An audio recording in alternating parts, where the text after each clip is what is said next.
imposition. Some of the examples of the things that were shown in media of those times. In 2023, another member of parliament in Colombia decided to promote home education via regulation. Latin American committee drafted a contingency plan, met with the elected representative, and we explained truthfully the lack of need for regulation in a home education paradise. We explained the certification process, the bureaucratic challenges, the legal context, and the strategy was successful in the end. The lady committed to inform and educate government officials about parental rights instead of proposing a bill about home education. In 2023, in Dominican Republic, a proposal was issued, and it mentioned also mandatory socialization spaces. It's just like they copy and paste, like they're passing each other these proposals. Mandatory registration, and the person that the state recognized as responsible for the education of children was always a guardian or a state representative and not a parent. It also mentioned a unique study plan. A technical team was swiftly gathered, and letters were sent to the congressman with recommendations. I think also HSLD International sent letters and had meetings, and the country leadership was able to work with that person and make significant changes in the proposal. I know this was the second. Yeah, this was the second. Also in 2023, a congressman, which is friendly to the cause of home education, proposed a law to regulate certification processes, and it raised the possibility of parents defining their children's curricula, as long as it was approved by the state. And it was not issued in the end. However, the congressman said in a meeting with home educating families, these were his words: "Do not think that government is about to grant you more freedom. On the contrary, they're moving in the opposite direction. Consider legislation now as a means of guaranteeing current freedoms. When that door closes, you might be left with nothing at all." And Chilean families then began working with a parental peeing law with that congressman, and that put the bill on hold. And not long after that, the education ministry publicly declared that the government plans are to recover all those children missing from the school system, and he called home education parents those educational deserters on national press. In 2023, Ecuador Parliament, sorry, that's the wrong picture, but it was Ecuador, presented the document, it's Colombia, Guidelines for the Implementation of the Extraordinary Educational Service Home Education.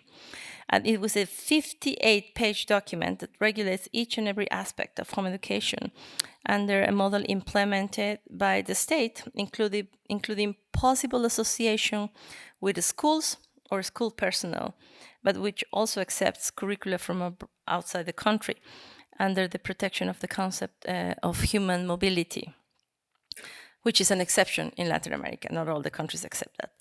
This law is complex and comprehensive, but opens to vulnerable populations such as refugees and others, and it's currently in place in Ecuador. And this year, Colombia has seen another bill proposal. It uses the term non-delegable inspection and surveillance of the state to guarantee education of the subject of the special constitutional protection. It says also that it might possible articulate with other systems like penal system to promote presentiality and guarantee face-to-face school with the spaces for socialization as a priority, which is an unprecedented thing for Colombia that had always had freedom. And this is likely the worst bill proposal ever for this country. It was not issued, thankfully. So we arrived to the conclusion that we will not be able to stop this trend.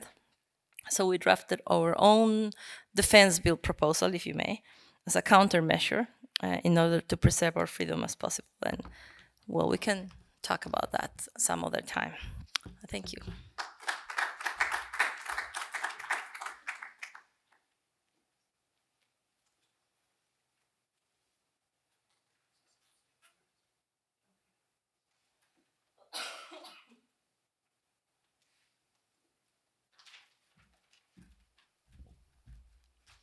Hello, I'm Gloria originally from the US, but I am now in the UAE.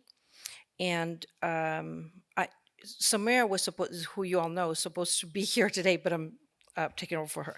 So the just to understand a little bit about the position we find ourselves in the UAE, first of all, is that I am not a citizen of the UAE, which is the difference between most of you all. You all are fighting or advocating in your country. I'm not. I'm not advocating in my own country, which I'm advocating for others in a place that I have no rights really. So I have to tread very lightly in that, because about 12% of um, of uh, of Emiratis are just citizens. The rest of us were all expats.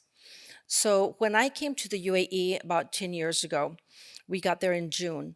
Um, I started a co-op in August because I felt I needed something for my kids. I don't, I had started many in the US, and I just needed the connection. But what I found during that time, it was a Christian co-op, and I had a lot of families asking to join the co-op, even if they were not Christian, even though it was a Christian co-op. And so it's a Muslim country, but they're very open to working with Christians and using Christian curriculum and all of that. That is not an issue. What is an issue that I see in the UAE is that we have two options for expats. One is a private school, and the other one is homeschooling. And a lot of these families that come in have packages that are offered by the employers. And sometimes education is included for their children, and sometimes it's not. And depending on who you are, you just can't afford private education. And that's really the only option. So, so when I started talking to these families over now 10 years, and I've seen kind of an evolution, especially, of course, like everywhere else with COVID. So what they saw was what they were paying for, a lot of money. They really were not getting anything in return. Their kids were failing. The socialization was, we get criticized a lot about socialization, what happens with the socialization with the kids, right? But then I hear from parents they don't like the socialization that's going on in schools, and it has nothing real. It's interesting that it's nothing to do whether it's private, government run. It doesn't matter. Socialization for our kids is is very difficult for the kids. Um, and that's the issue there as well. The other thing that we see in the UAE is that there are families that come in that with no intention to homeschool, but because that's the only option, they find themselves homeschooling or online schooling or other schooling or whatever it is that we can provide for them. And then they start there. And what's exciting for me is that they go back to their country and they continue to homeschool. So for me, I'm advocating not just for us there in the UAE, but for families because they're going back to their home country a lot of times to continue homeschooling because their eyes are opened after we show them that there is an option. You don't have to take your kid out and not have a support system. So for me in the UAE, we have about that we know of about unofficial numbers about 2,000 2,000 families, something like that. I know personally about four Emirati families that have homeschooled, and it's illegal for Emirati families to homeschool. But it's what's interesting that they've used a couple of them is a Mormon curriculum. So so they're very open. So what I try to do there is build relationships. Build, and it's taken me a long time. It's not until the last year that I feel, the last 2 years, that I feel that I have really made an inroads with government officials. And it is about credibility, is about building relationships with them. And so the other thing that I do is in Sameera as well, is we build relationships with, for example, NYU, Model UN, with World Scholars Cup, History BN Bowl, with the readers, the Chevron Readers Cup. When they are seeing our kids participating in these spaces, in these competitions, and all of these things, then they're seeing the fruit of our labor. So they are seeing that our kids are doing exceptionally well. We're placing at getting gold medals and all of that with all these kids that are private schools. With sometimes they pay for coaches all year long, and moms are coaching our kids and doing very, very well. So that's evident of what we've been able to do. So one of the things that for me and for Sameera that is really important is for us to know what's going on in the rest of the world. Because when I had a co-op this 2 years ago, there were 12 countries represented in my villa, and 5 different religions. And so for me personally, I feel that I just meet the family where they are and see where can we meet that need, and what is your need, and what resources are out there for you. Because sometimes, just like they can't afford private school, sometimes they can't afford to homeschool as well. So thank you so much.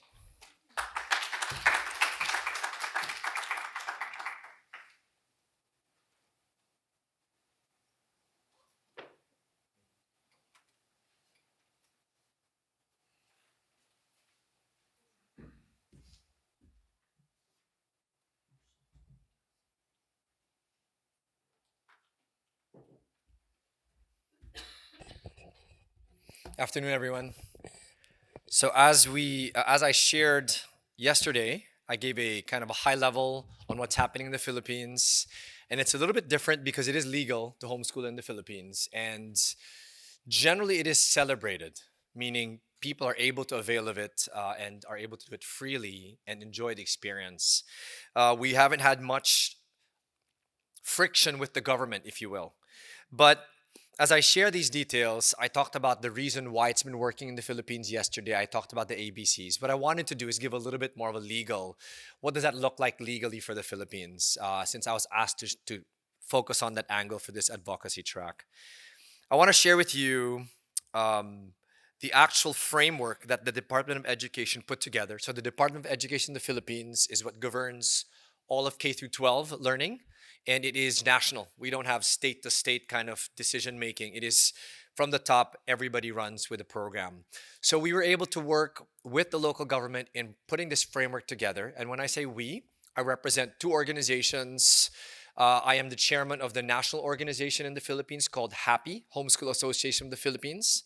And I also am the chairman of a private organization which is being run by a friend. And if you see our booth outside, the CEO, his name is Ryan Gallagher. It's called Homeschool Global.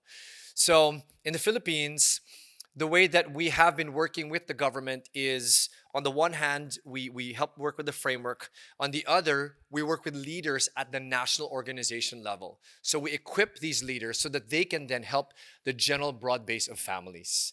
And one of those organizations that does directly deal with families is that program, Homeschool Global, that I mentioned earlier. So here's a little bit of that framework that I think will help us understand how at least our government thinks of homeschooling, and you can be the ones to decide, is that a good thing, is that a bad thing? And we'd love to get your thoughts, because if it is a bad thing, then we have work to do.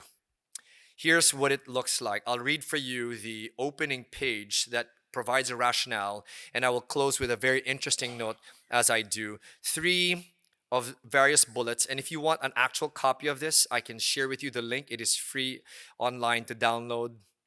The Department of Education issues this enclosed revised policy guideline. It is consistent with its mandate to establish, maintain, and support a complete, adequate, and integrated system of education relevant to the needs of the people and society, and guided by the constitutional directive to support the natural and primary right and duty of parents in the rearing of the youth for civic efficiency and development of moral character. So you kind of get a feel of where it's coming from and how it's trying to build this. The homeschooling program is designed as one among the alternative delivery modes. That's the general blanket for a methodology like this, which may be offered by any public or private school as a response to the needs of learners who cannot regularly report to school due to medical conditions, family situations, and difficult circumstances that require more regular parental support and supervision, and for learners whose parents opt them to be educated at home by themselves.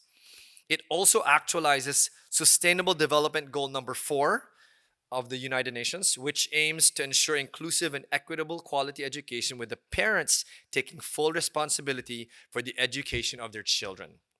Last tenet, number 3, that I want to read to you all. The homeschooling program offers families flexibility in deciding and addressing their children's access issues and provides an opportunity for them to contribute to making the curriculum learner-centered, inclusive, developmentally appropriate, responsive, relevant, while applying pedagogical approaches that are constructivist, inquiry-based, reflective, collaborative, and integrative.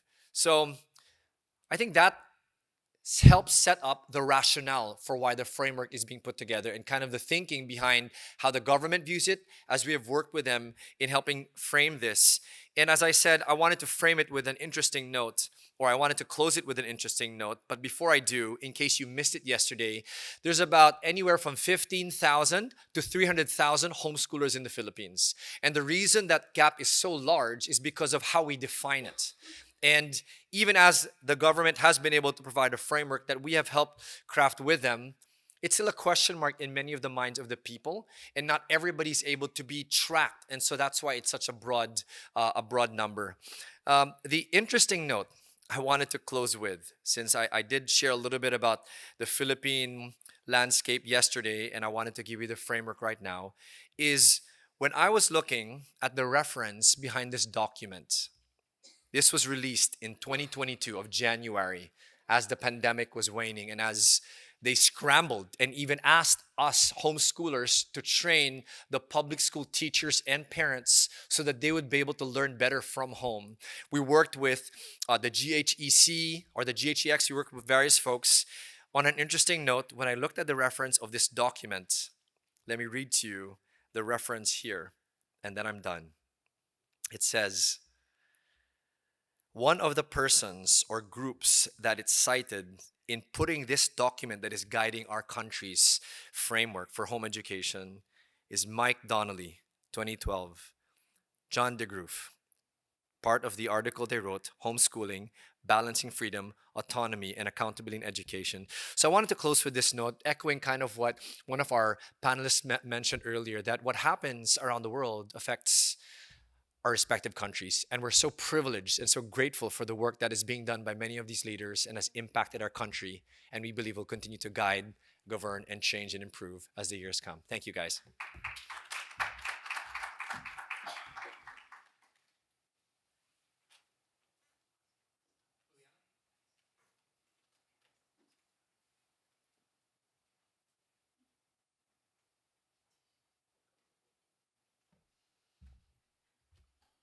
Well, good afternoon. Dorcas, you're not alone anymore. I'm Juliana Villegas. I'm from Colombia.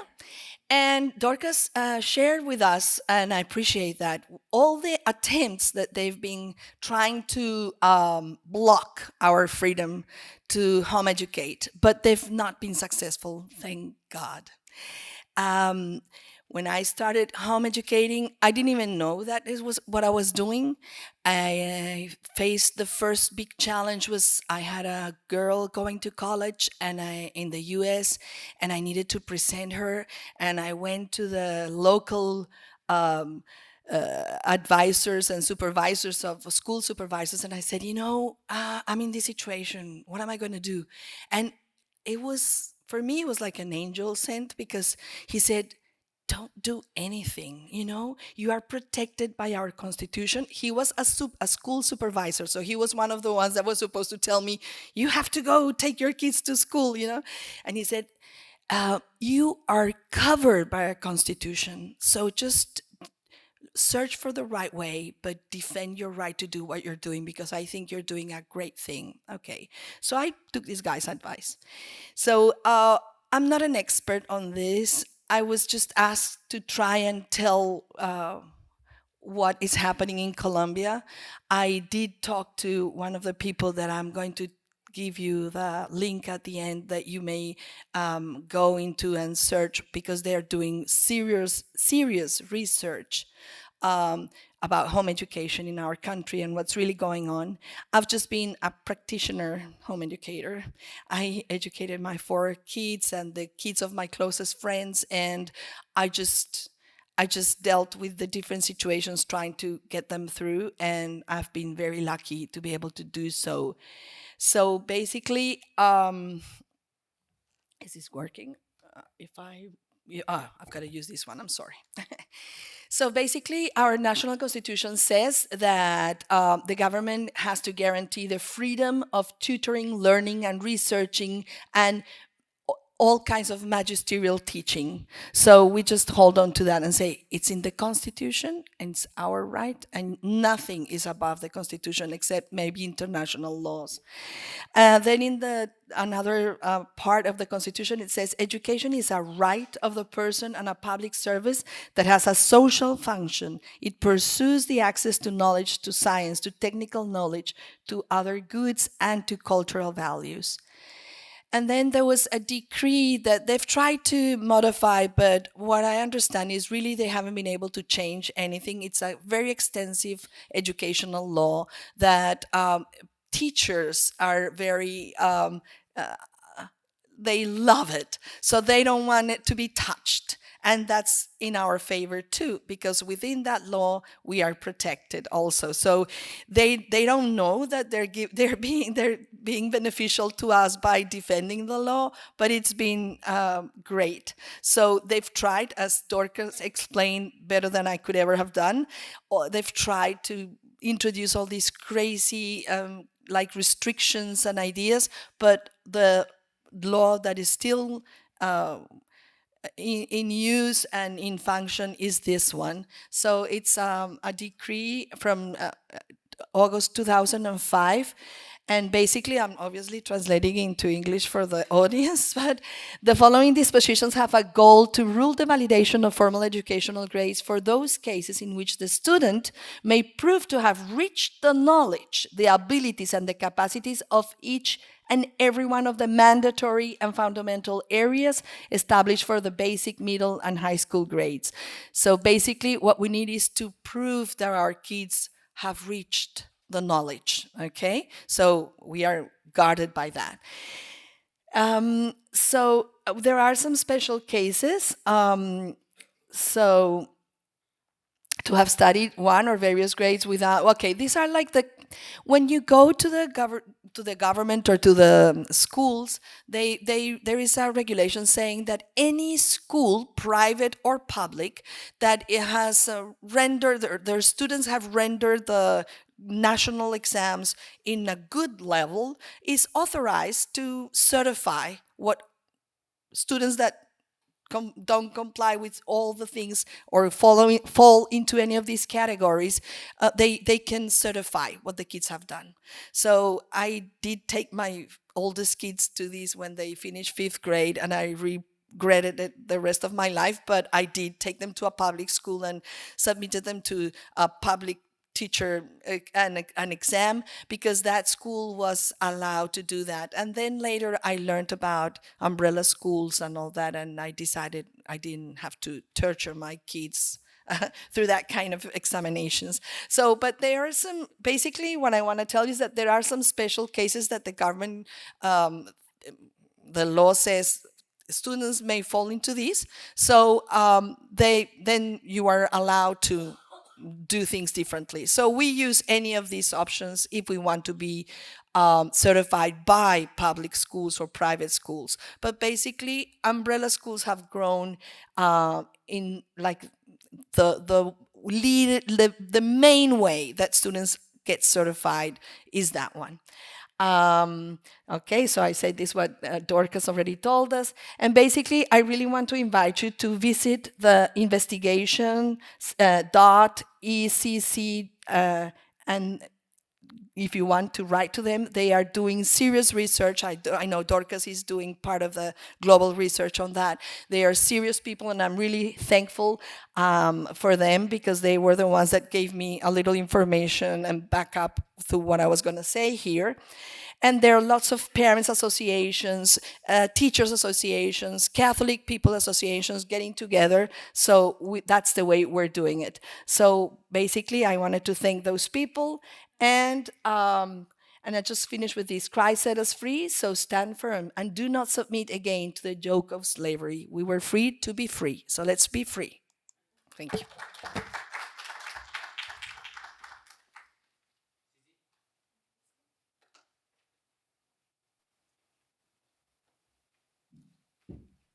Okay, good afternoon. It's me, Zizi, again from Brazil. Now, you're gonna see two videos, not my voice anymore.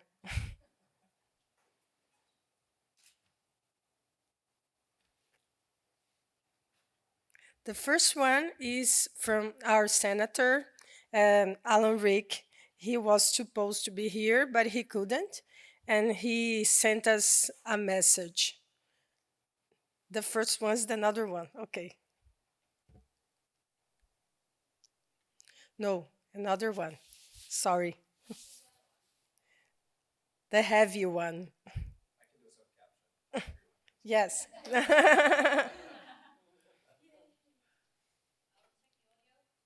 Okay.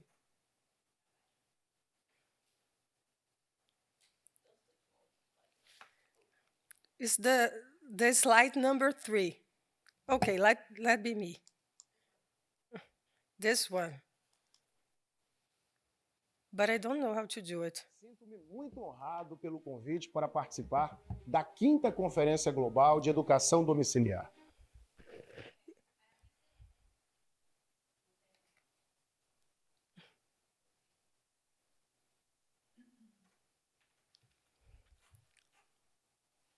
Olá, This one. sinto-me muito honrado pelo convite para participar da 5ª Conferência Global de Educação Domiciliar. Até 10 dias atrás, minha ida para Manchester estava confirmada, mas, em razão da urgência de algumas pautas aqui no Senado Federal, foi solicitado que todos os senadores estivessem presentes aqui nesta semana.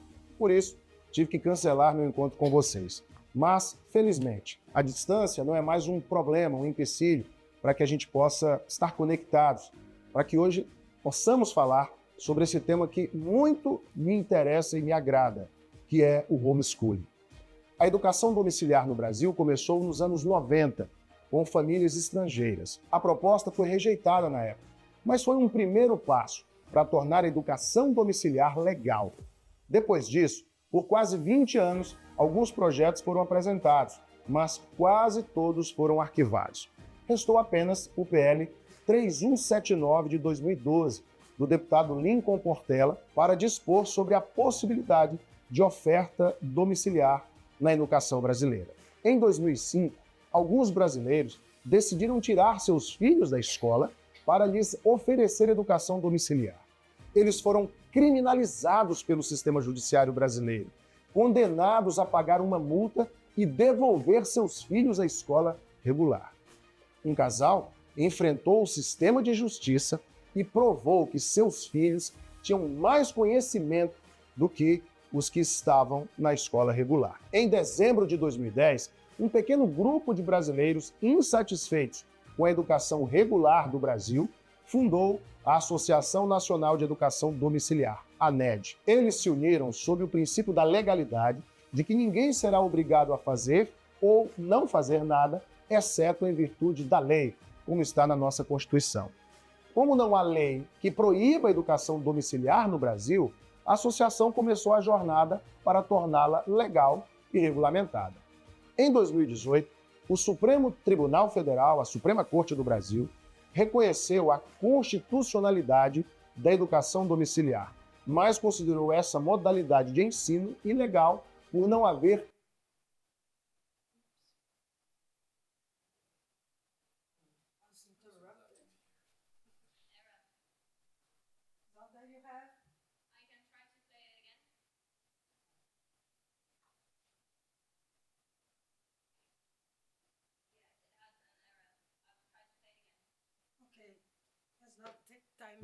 He's he's talking about that our Supreme Court ruled and said that it's constitutional homeschooling in Brazil, but requires a lot to practice. It's a we call there in Brazil a fruit that is jabuticaba. Do you know jabuticaba? Jabuticaba is a peculiar fruit in Brazil that we use this expression when you are saying this is only in Brazil. So this is a jabuticaba, okay? Because the Supreme Court said it was constitutional, but you can practice because there is not a law, a federal law for it. So he's explaining that Senator Alan Rick is very precious for us, and now our bill has been discussed in the Senator. So in the Senate. So okay, and the second one is an invitation for you. The second video.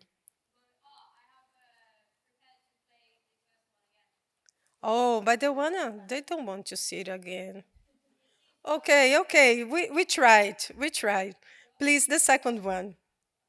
Okay, sorry for that.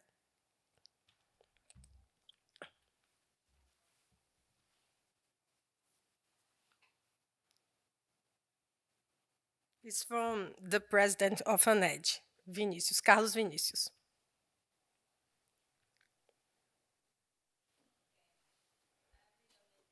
Yes.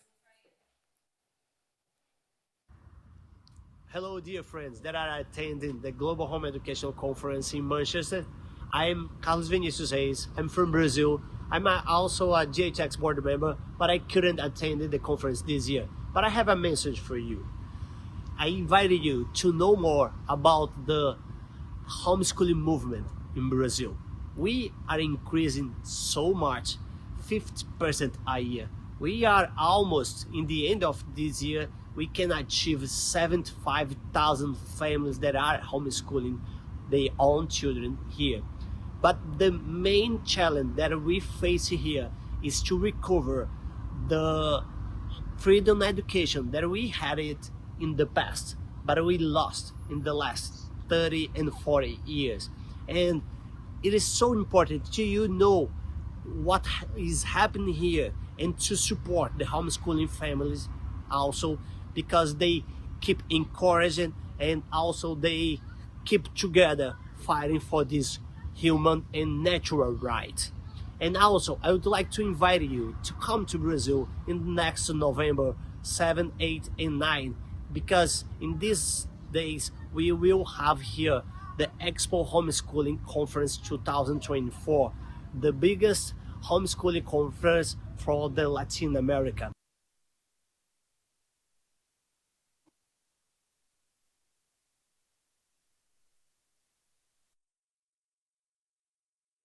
Get all the information you need to be there.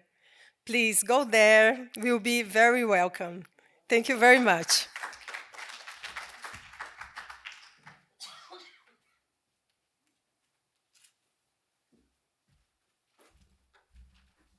Good afternoon. And I'll just bring to us this afternoon just a quick overview of what the legal situation looks like in Kenya and what we have been doing about that in just the last few years. I am Liz Gitonga from Kenya, and we've been homeschooling for about 25 years, and that's about how old the modern homeschooling movement is in Kenya. And when we began homeschooling, we were not very aware of what the law says. We were more concerned about curriculum and matters like that.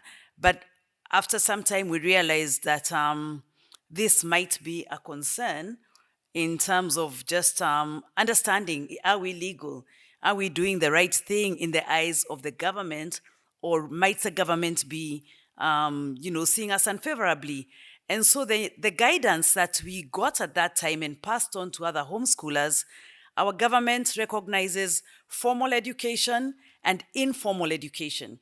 Informal education, you are not expected to submit any grades to fully follow the national curriculum, and you're not even expected to have trained teacher teaching. And so that's the path we took. And we told homeschoolers, hey, just let everyone know that you are practicing informal education. Then the government, in our discussion, said, no, no, you cannot be under the category of informal education because that is for the poor community. That is for people who cannot access education and have no other means to access public education. And so this is, like just have something rather than nothing. And so while that was not, we haven't had crackdown by government in any large measure, but we knew that depending on the government official that we meet, then this may not be acceptable to say that it's informal education and you're living in a 3-bedroom house, or just not in a poor setting, because in that case, they had in mind extreme poverty. And actually, in one of my discussions with a government official, they said it is actually reserved for those living in slums and those living in rural areas that do not have schools nearby. But yet the Constitution of Kenya recognizes the right for basic education for all children under the Bill of Rights and states that every child has a right to free and compulsory education. And so on that, we are agreed. Constitutionally, we are upheld and we are upholding the Constitution. But the problem comes when we look at the Education Act that kind of, now totally takes away that. And this is the Basic Education Act of 2013 in Kenya. And it says the duty of parents and guardians, in stipulating the duty of parents and guardians, this is what it says. It shall be the responsibility of every parent or guardian to present for admission or cause to be admitted his or her child, as the case may be, to a basic education institution. So right there, education has been equated with schooling. And then the Act goes on to define basic education. And this is what it says. It is the educational programs offered and imparted to a person in an institution of basic education, and it includes adult basic education and education offered in pre-primary education institutions. And it does go on to stipulate that these institutions must be recognized by the government. So we can see that an assumption is being made that education is only that which takes place in an education institution as recognized by the government.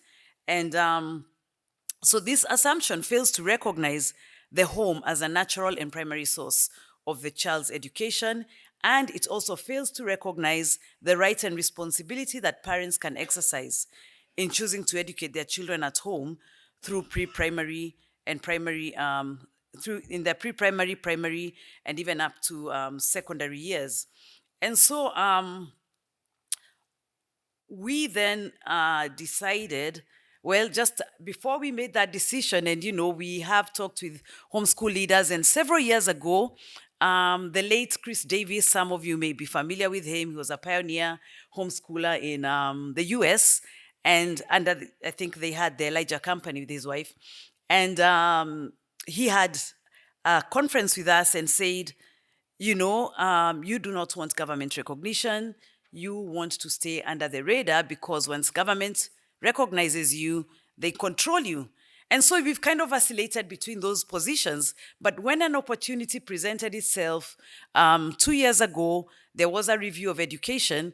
We presented a paper before the presidential committee and said, this is the Constitution of Kenya. This is how the law is not friendly to home education. These are the benefits of home education.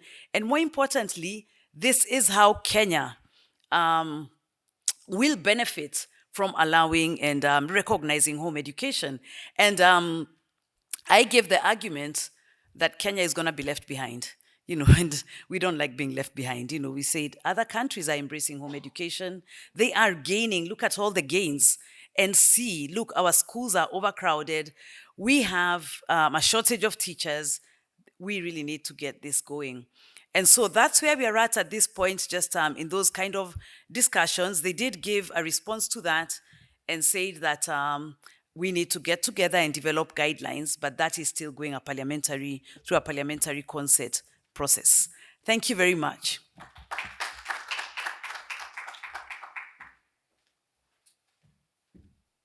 All right, let's give a round of applause to all the presenters here today for their updates. So as we go, I just invite you to consider both the national updates yesterday and the ones today. Just think through as you go about the rest of the conference, what weaves these nations together? What do they have in common in terms of shared success, in terms of shared challenges, and shared risks? Because there are threads that you can weave amongst countries from Africa, Europe, Latin America, North America, and elsewhere. So I invite you to do that. Thanks for coming. I think our next session starts at 3:15. Thank you.